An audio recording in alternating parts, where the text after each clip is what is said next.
Imo ব্যবহার করে না বর্তমান সময়ে এমন কেউ নেই, কিন্তু প্রয়োজনের সাথে কাউকে ব্লক কিংবা আনব্লক কিভাবে করবেন। তো যাকে ব্লক করতে চাবেন তার প্রথমেই অ্যাকাউন্ট প্রোফাইলটা সিলেক্ট করে নেবেন, লাইক অ্যাস এই অ্যাকাউন্টটা। তার পরবর্তী উপরের দিকে 3 ডট নামে যে আইকনটা রয়েছে সেখানে চাপ দিন।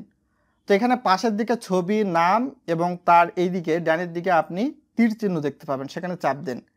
ভিডিওটা ইনফরমেটিভ, অবশ্যই ভিডিওতে লাইক করে চ্যানেলটা সাবস্ক্রাইব করে আমাদের সঙ্গে থাকবেন। তার পরবর্তীতে এখানে উপরের দিকে আবারও 3 ডট। তো এখান থেকে বেশ কিছু অপশান রয়েছে। তো আপনি চাইলে রিপোর্টও করতে পারেন কিংবা কোনটা ডিলিট করতে পারেন বা সরাসরি ব্লক দিতে পারেন। তো রিপোর্টের ক্ষেত্রে বিভিন্ন ধরনের অপশান রয়েছে। তো আপনি যদি ব্লক দিতে চান তো এখান থেকে কেটে দিয়ে ব্লকড আইকনে চাপ দিন। এখানে বলা হচ্ছে, are you sure to want block this contact? Blocked contact will not be able to message or call you.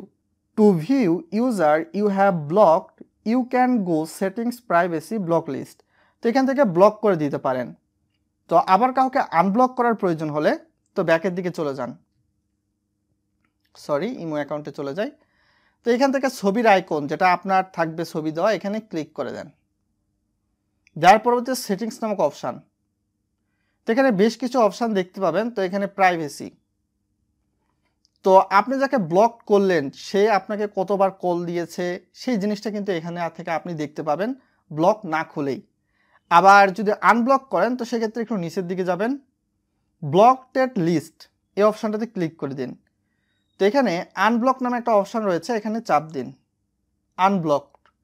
তো আনব্লক করার পরবর্তী সময়ে আপনি পূর্ববর্তীতে যেই রকম মেসেজ করতেন তার সঙ্গে ঠিক সেম টু সেম কিন্তু আবার মেসেজ করতে পারবেন কোনো ধরনের সমস্যা ছাড়াই। আশা করি বুঝতে পেরেছেন। ভিডিওটি ভালো লাগলে বন্ধুবান্ধবদের সঙ্গে শেয়ার করবেন, তাদেরকে এই বিষয়টি জানিয়ে দেবেন। ছোট্ট একটা টিপস অ্যান্ড ট্রিক্স, অতি সহজেই অনেক কিছুই জানতে পারবেন এই চ্যানেল থেকে, এই পেজ থেকে।